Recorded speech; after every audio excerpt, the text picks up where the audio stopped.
Yai. Mambai. Bansangu ya Tomisa kezo yantika wapi radio? Oyo yai. Yonge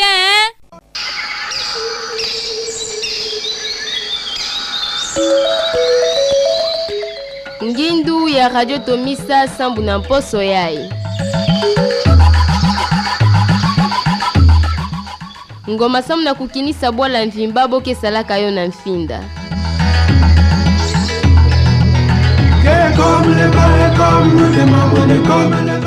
Kimbaku ya bambuta na beto.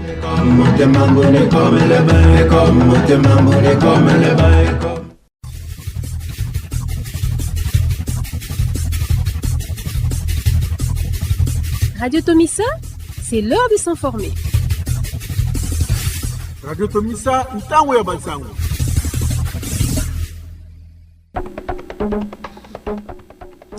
Beno mesela mbote na kupona 97.5 MHz na bande ya FM tala bunkufi ya bansango na beto sam na kilumba bubu yai 97.5.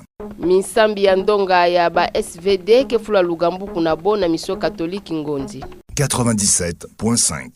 CNSS meantika kufuta ba pensionné lufutu nabo sambu na trimestre ya tatu ya mvula yai 2025 97.5. Kilandi ya ntwadisi ya la police ya circulation routière ya Mbansa Kikwit melomba na banati moto na kuzitisa nsiku ya nzila samu na kufyotuna bisumbula ya kesalama mingi bilumbu yai 97.5. Félix Tshisekedi Tshilombo metandudi la Paul Kagame présidence Rwanda diboko yemelomba na yandi na bosolula yekuzinga na kinduku sambu na kuvutula ngemba nansi na beto République démocratique du Congo kansisi Rwanda mebuya kusimba diboko ya Félix Tshisekedi kikuma kele inki beto tazabayo na bansangu na beto ya bubu yai 97.5. Bansonkanda ya nene tavutukila bisalu nabo na kilumbu makumi zole na zole ya ngonda yai ya kumi. Tomisa, votre radio. Bampangi balandi ya Radio Tomisa mbote na beno bete antika tinsangwa di bundu ya keza bisande misambi ya ndonga ya Société du Verbe Divin SVD na bunkufi ke fula lugambu kuna bo ya mvula go retraite annuelle na centre Sikar na mission catholique ngondi na kitanu ya kilumbu kumi ya ngonda kumi misa mesalama na sadisa ya Père Gilbert Mbambi ya ndonga ya ba Jésuite na malongi na yandi permete ndula mutindo ba scribe vandaka kuvwenza bisalo ya Yesu Kristo yevandaka kufonikisa yandi ti diabulu yandi nde luvwezu ina vandaka yambi sambu na kubebisa kisalo ya Yesu Kristo kusilaka awanansi ntoto mpamba ve diabulu kisalo na yandi kile ya kubebisa kukabisa ye kulembisa kansi Yesu Kristo kuisaka samu na kuvukisa kubelula ye kupesa kikesa beto landayandi na kinzonzi ya frete otim ubole. Les scribes, voyant cela, disent que c'est par Belzébuth, le chef des démons, qu'il expulse les démons. Il arrive souvent que Jésus entre en discussion avec les pharisiens et les scribes sur toutes sortes de sujets, le sabbat, la guérison. Alors, Jésus répond, ici, Jésus est qualifié de Belzébuth par les scribes. C'est une des graves accusations dans les évangiles qu'on puisse porter sur Jésus. Parce que cette accusation de Belzébuth touche sa mission. Le démon est là pour détruire. Le démon est là pour diviser, pour affaiblir.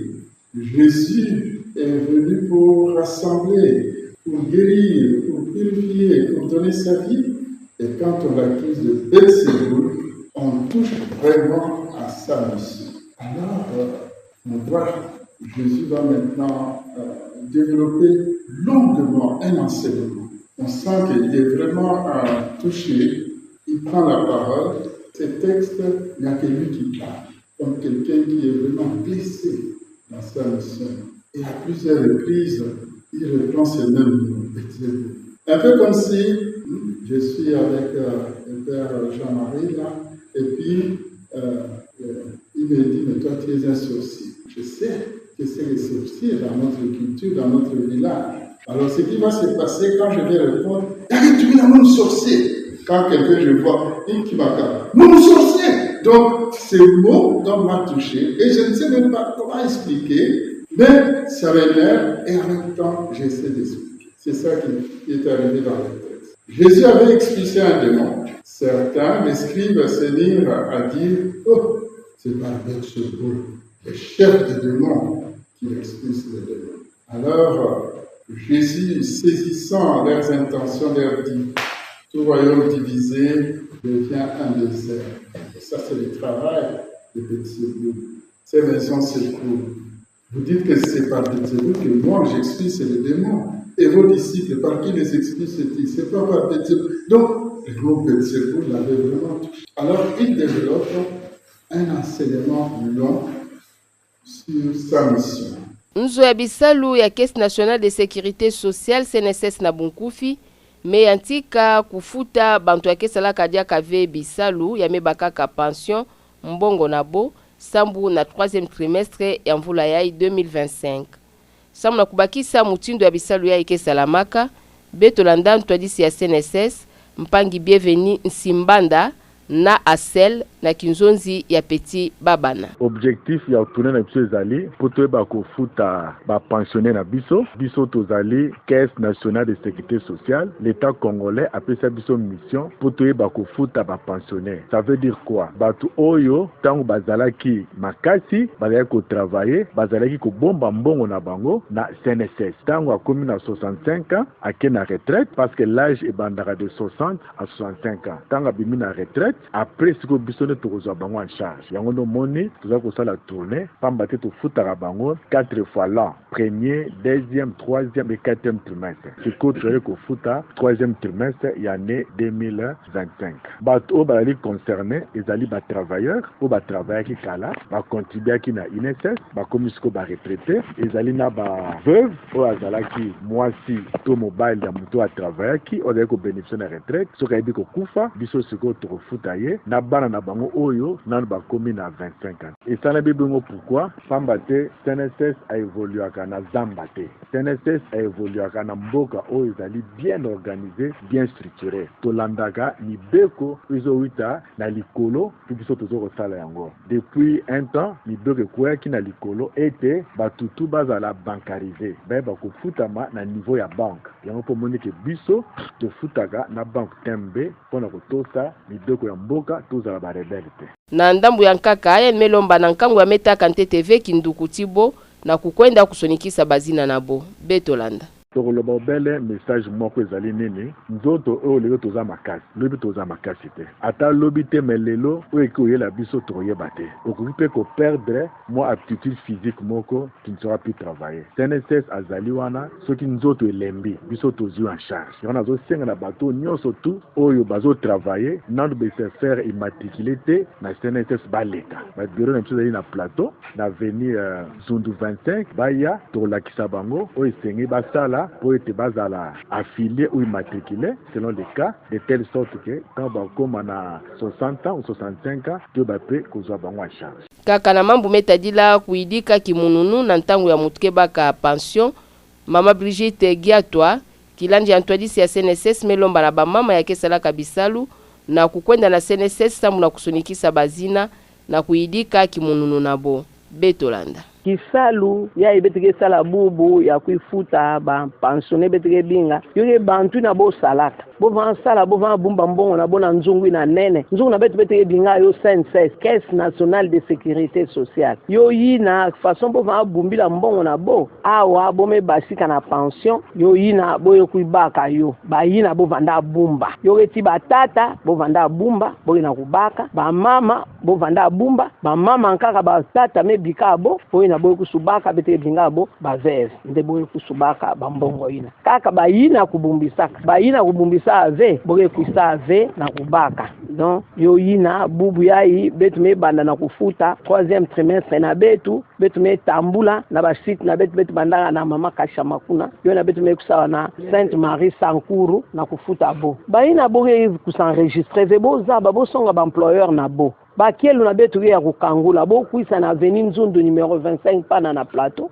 botamona betu botamona bantu botasunga bona kusala kisalu na kuremplir ba formulaire ambo banampi bona kulosa kandambo ambongo kadikuta ina boke losa ndambu yo ina ntango botakuma bambuta bo basika pension boye kusubaka yo Nansu Kampangi Galagi délégué na CNSS metendula kisalu ya boke salaka message ya mtapesa na population ya Kikwit mingi na bamfumu ya kele kufuta yake kuutilize ba travailleur mono kisal na mono ya délégué kele ya kulandila na kuzaba ketibanswa ya bantu yokele kufutama ubie yoke futama ve na yo kanabel memo na présence na muno awa kele na kulandila mpi na kati ya kisalu na beto ya CNSS na kuzaba eske employeur na beto ke na ku respecter banshiku ina ya beto moshi banko na yo ya ke na kulombila ndio feti salama pilina kanave na yau ngogo yankaka mtavanda tio ke na kusonga bampanyi na muno yankaka ba délégué syndicaux ya ba différentes entreprises bompi na kulanda mbandu yai ya munu ke na kusala na kulandila na kuzaba keti banswa ya ba travailleur ke respecter ou bien to ke respecter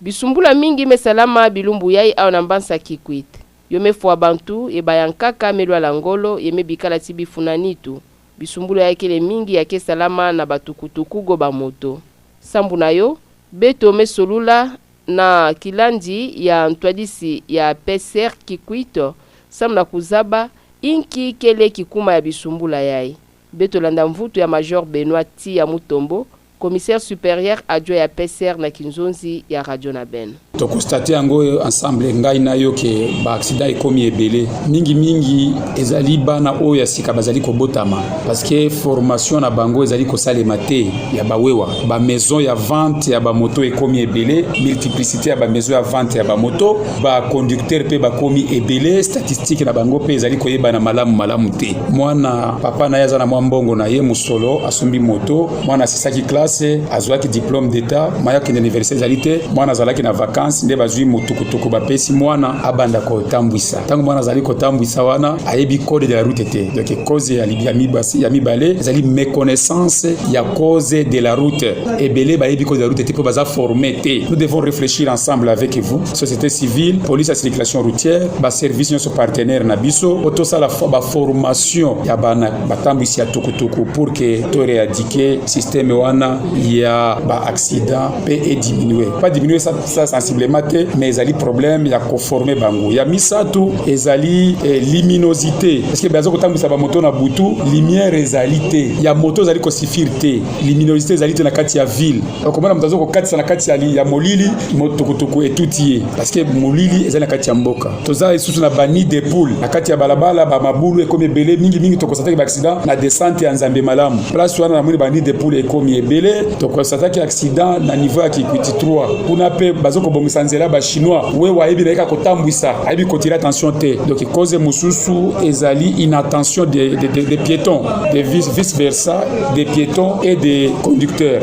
nyonso wana ezali ba cause ya ba accident na ndamu ya nkaka ene bokuta mutindo ba chauffeur ya moto kenata bantu mingi na zulu ya moto mosi ye mutindu ya boke pusa yo na kukonda kuzitisa nsiku ya nzila beto landa yandi kieba yango malamu lisusu rentrée scolaire esalemi bazali komema bana 5 6 7 8 toloba yango esimba te tobunda po na nzela cimetière mama olekaki lisusu olobaki yango mingi ke bato bazoke na cimetière tokoki kotia na chaque avenue PCRT mais quand même bato ba comprendre sensibilisation na yo mama journaliste ba comprendre sensibilisation ezali kosalema na ba radio mais okomana mwana ya classe bazoko mabana 5 6 7 le matin parfois ça na maîtrise ya conduite te ndio moni bana bazoko bukana bana bazali kokwea na kanisi eza mongongo na biso eyo kama ba me mataba na mibale na mususu ati mususu na bidon ati be bana ya mike bana bazoke de classe ba parents pe bazoko tia bana wana ezali ko provoquer ba makambo ebele nyonso wana ezali ba cause ya accident ya roulage o esalemi na mois o ya septembre to sentir peto et mati infraction ezali oso ki to kangio memi 4 personnes 3 personnes sur la moto au-delà de 2 personnes to kangayo okofuta pe le mandat ya l'état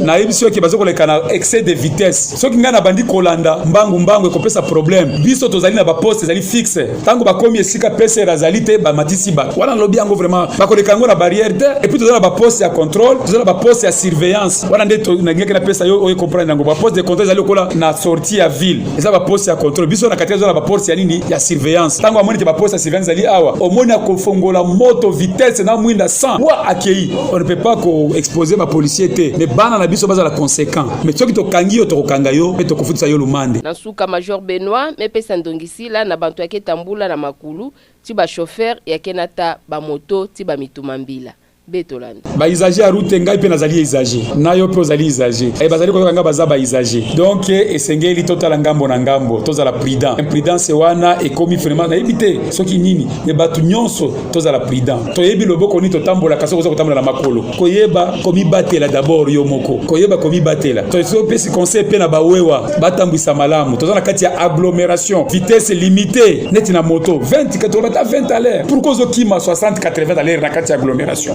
wewa ba réduire sensiblement ba vitesse na ya ba moto na bango mfumu yake talaka mambu ya mbongo ya balongo kikefuta na nzonkanda ya nene ya betke binga université ya Kikwit Go Inikiko administrateur ya Bidien Pangi Blaise Mpupu me longisila bibuti na kulandila mbote bana nabo na ntangu ya boke pesa bombongo ya kufuta na nzonkanda yanji nde bibuti mingi mebokuta sambu na mbongo ya bana na boke futa ve mutindu ya boke pesa kabo Betolanda Mbuta Blaise Mpupu administrateur abidje ya Inikik na Kinzonzi ya Pascaline Minganda. Parents, pour comprendre il faut botina bana nabo na université Kikwit. Au fait, il y a une vérité vérifiable comme 1 + 1 = 2. On n'a pas des institutions universitaires. Il y a bien, il y a qualité, il y a quelque offrir pas scientifique sur le terrain. Bana, il y a metanga bien, il y a que défendre science. Il y a parents que dans qui c'est alors la qualité a un prix. Les prix c'est quoi? Les parents vont se battre de façon que beaucoup accélérer, beaucoup tanguer ça bana bonne condition en montée. Parce que entre nous qu'on se le dise, université qui quitte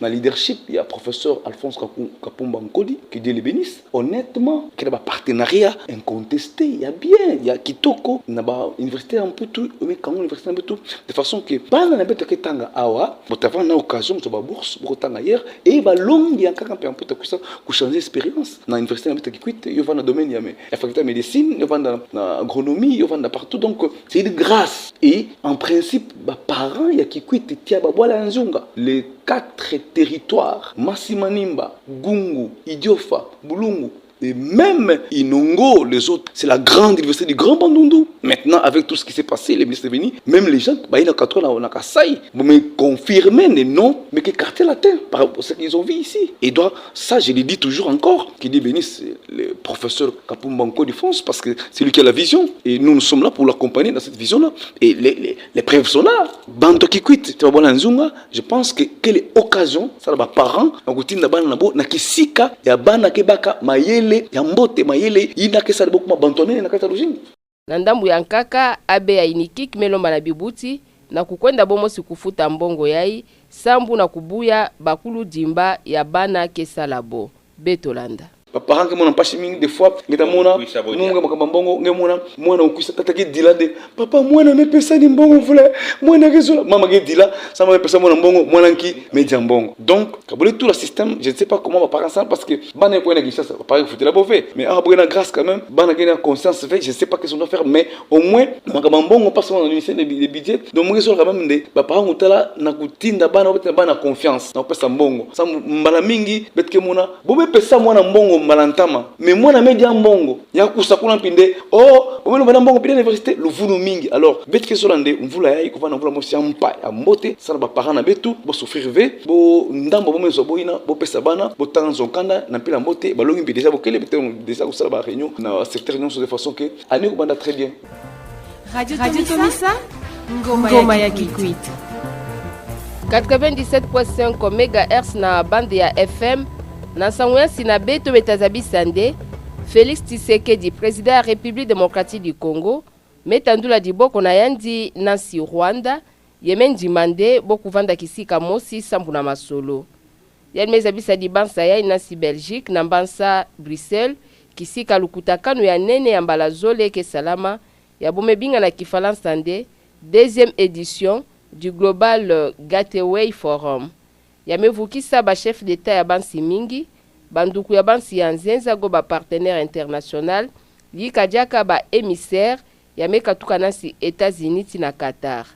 Na disukulu ya Félix Tshisekedi Mesala, Lien Melombande, bo vutula ngemba, yandi ngemba ya keleka tavutuka, karabome solula bozole tinduku na yandi Paul Kagame. Mpamba ve nsukini na keleve na kusala mambu ya mbote. Félix Tshisekedi Mezabi Sande, yandi ke na nzala ya kukotisa ngemba ya bantu ya ngolo ya mayele, na Kifalansa nde la paix des braves. Président ya République démocratique du Congo, Mezabisa Mambu yai, na njinga ya pima, yeme songa luzolo na yandi ya kusolula, ye kuzinga na kinduku tinsi Rwanda. Yani meikande, ataki lumbu mosive, yani mesonga kankadilu ya nganzi na ntwala ya Rwanda, Uganda, yikadiaka bansi yonso uvwa ya kele na lweka ya République démocratique du Congo. Sambu na yo, Félix Tshisekedi me antika tikidimbu ya ntete, ya kesonga nde mambu ya andiketu bakele ya keleka, kidimbu ina kele ya kukatula ntete bandola yonso, ya bansi ya nzenza kupesa kansi Rwanda, na nima ya kufunda bo. Na lweka yansi Rwanda, bomebu ya yo. Bonde, na munoko wa ministre rwandais des affaires étrangères, Olivier Nduhungirehe, Yel Mezabisande, diboko ya Tshisekedi ke tandula keleve ya masonga. Mpamba ve yandi mepona ve kisika tintangu ya mbote ya kutubila yo. Mambu ya imepesa nswa na bambanda ya politique na kuvweza Félix Tshisekedi. Mumbandu Claudel André Lubaya ya meituka ngolo na kuwande Félix Tshisekedi mekwenda kutandudila Paul Kagame diboko. Olivier Kamitatu na lweka na yandi Mezabisande yokele bandinga ya mpamba na Kifalansa bo Mezabisande, ce sont les mots vides. Yebisambu ya kukonda lukwikilu. Yani meikande ngemba ya keleka takota kana balansi Congo démocratique mevanda kisika mosi bonyonso sambu na kusolula mutindu ya conférence épiscopale nationale du Congo Senko kuzabisaka ti Église du Christ au Congo ECC. Lamuka na lweka na bome vanda pipi mave bonde inki mutindu Tshisekedi fo chitandula diboko na Paul Kagame yaendi kufinga kamazono sambu na yo bomelomba na président ya République démocratique du Congo na kuvutuka na swalu yonso nansi na yandi. Na lweka luyalu na nima kuwa bandinga yonso ya bambanda ya politique ke vweza président Tshisekedi bompi mepesa nsemo. Ntete mevanda nsemo ya kinati njinga ya luyalu go porte parole ya gouvernement ministre Patrick Muyaya ya Mezabisande dikambu ya ngemba kele nzila ya Félix Tshisekedi kuponaka tuka kilumbu yaendi kubakaka kiti ya kimfumu. Na lweka munati njinga ya président Félix Tshisekedi mama Tina Salama yani meikande mabansa ya mfumu ya République démocratique du Congo yokele mfunu kibeni yoke tendula bangindu ya mbote yaandi kele nayo sambunde ngemba ya keleka kuvutuka na République démocratique du Congo. Banzo nkanda ya nenego ba institut supérieur ti ba université ya République démocratique du Congo takangula manaka kupesa malongi ya mvula 2025-2026 na kilumbu makumi zole na zole ya ngonda ya 10. Nsangu ya imepesama na nzila luzaisu ya ministère ya enseignement supérieur et universitaire memwanga bonde na mutindo ya mama ministre uzabisaka kilumbu ya dikanga kabisa lugo clôture ya année académique 2024-2025 ya mbalayai malongi zolaka kuyantika le 15 octobre kansi yoke salama dia kapidi nave samna kupesa nzila na bantwadisi ya banzo nkanda ya nene na balongi na kuidika mambu yonso na ndonga ina balongoki na kuzwa ntangu ya kupemisa ntu Mezabisa 7sur7.cd 97.5 tala bampangi balandi ya radio Tomisa bansango betu mezula beno sambu na kilumba bubu yae na bampangi amekuta beto na nzila betavutukila bunkufi na 97.5 na bunkufi ya bansango na beto tumezabisande misambi ya ndonga SVD ke fula lugambu kuna bo na miso katoliki ngondi 97.5 CNSS meyantika kufuta ba pensionné lufutu na bosa na trimestre ya tatu ya mvula ya 2025 97.5 Kilandi Antoine à la police ya circulation routière ya Mbasa Kikwit melomba na banati moto na kuzitisa nsiku ya nzila sam na kufyotu na bisumbula ya kesalama mingi bilumbu yae. 97.5.